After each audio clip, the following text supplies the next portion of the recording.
జనాభా ప్రాతిపదికన పార్లమెంట్ నియోజకవర్గాల పునర్విభజన చేయబోతున్నారన్న ప్రచారం దక్షిణాది రాష్ట్రాల్లో ఆందోళన రేకెత్తిస్తోంది. ఈ నేపథ్యంలో తమిళనాడు ముఖ్యమంత్రి ఎంకే స్టాలిన్ నేతృత్వంలో దక్షిణాది రాష్ట్రాల పార్టీల సమావేశం జరిగింది.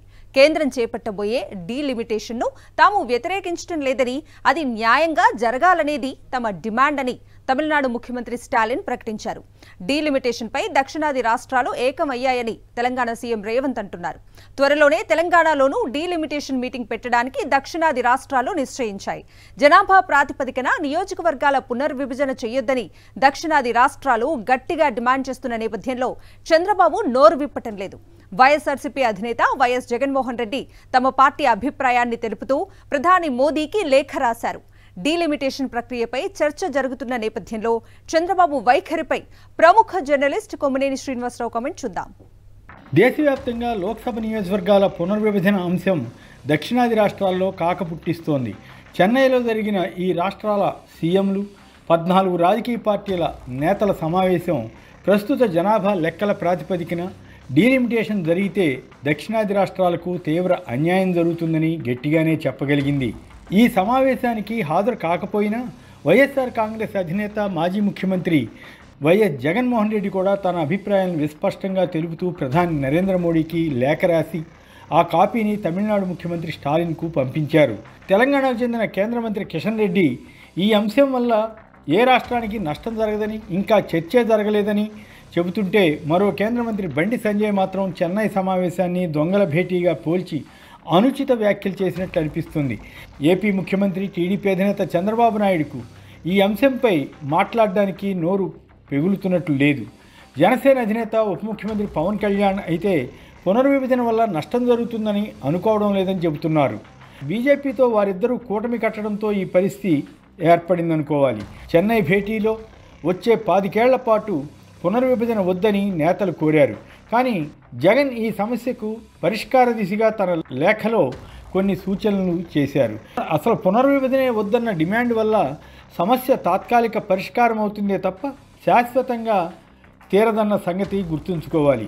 వచ్చే 25 ఏళ్లలో ఉత్తరాది జనాభా ఇంకా పెరగదని ఈ నేతలు గ్యారంటీ ఇవ్వగలరా అన్న ప్రశ్న వస్తుంది.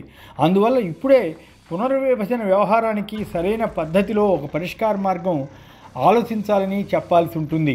జగన్ తన లేఖలో పేర్కొన్నట్లు ఆయా రాష్ట్రాలకు ప్రస్తుత పార్లమెంట్లో ఉన్న వాటాను యథాతథంగా కొనసాగించడానికి వీలుగా పునర్విభజన ప్రయత్నాలు జరిగితే బాగుంటుందని అన్నారు. ఇది కొంత వాస్తవిక దృక్పథంగా ఉంది. అయితే ఇందుకోసం కొన్ని రాజ్యాంగ సవరణలు అవసరమవుతాయి. ఇదే ఉద్దేశం చెన్నై భేటీలో పాల్గొన్న నేతలందరికీ ఉన్నప్పటికీ వారి తక్షణ డిమాండ్ మాత్రం పునర్విభజన వద్దన్నది కావడం గమనార్హం. కానీ దీనివల్ల పెద్దగా ప్రయోజనం ఉండకపోవచ్చు. పెరుగుతున్న జనాభాకు తగినట్లుగా నియోజకవర్గాలు పెరగకపోతే ఎన్నికైన ఎంపీలకు అవి అలవి కానివిగా మారతాయి. ఉదాహరణకు ఇప్పుడు 17 నుంచి 19 లక్షల జనాభాకు ఒక ఎంపీ ఉంటే అది 25 లక్షల జనాభాకు ఒక ఎంపీగా మారవచ్చు. అదే సమయంలో ఏ రాష్ట్రానికి దీనివల్ల నష్టం జరగకూడదన్నది అంతా ఒప్పుకోవాలి.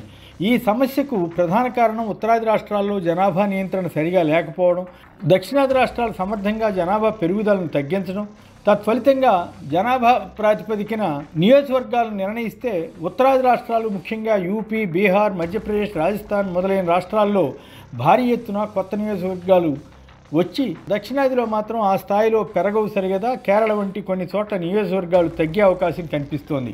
ఒక ఉత్తరప్రదేశ్లోనే 48 లోక్సభ సీట్లు పెరిగితే ఆ రాష్ట్రం ఎంపీలు ఏమి చెబితే దాన్ని వినవలసిన పరిస్థితి కేంద్రంలో ఏర్పడుతుంది. చట్టాలు చేయడంలో కూడా ఉత్తరాది వారు ఏమనుకుంటే అదే అయిపోయే అవకాశం ఉంటుంది. యూపీతో పాటు బీహార్, మధ్యప్రదేశ్, రాజస్థాన్ వంటి కొద్ది రాష్ట్రాలే దేశాన్ని శాసించే పరిస్థితి రావచ్చు. ఒక రకంగా ఈ పరిణామం నియంతృత్వానికి దారితీయవచ్చన్నది దక్షిణాది రాష్ట్రాల నేతల భయం. ఇది రాజకీయ నేతలకే కాదు, దక్షిణాది ప్రజలకు కూడా నష్టం కలిగించే అంశమే. ఇప్పటికే నిధుల పంపిణీ వంటి వాటిలో దక్షిణాది రాష్ట్రాలకు తక్కువ వాటా వస్తుంటే ఉత్తరాదికి అధిక వాటా వెళుతోంది.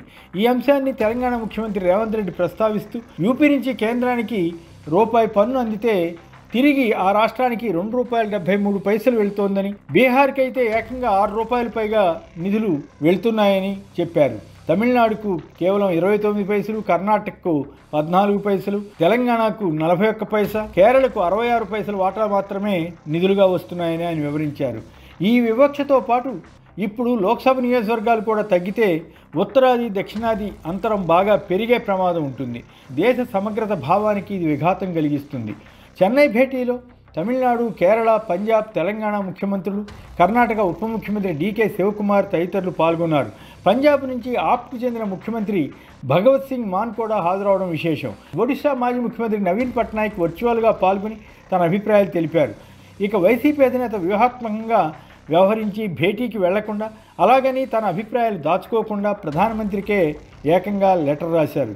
దీనివల్ల దక్షిణాదికి అన్యాయం జరగరాదని ఆయన డిమాండ్ చేసినట్లయింది.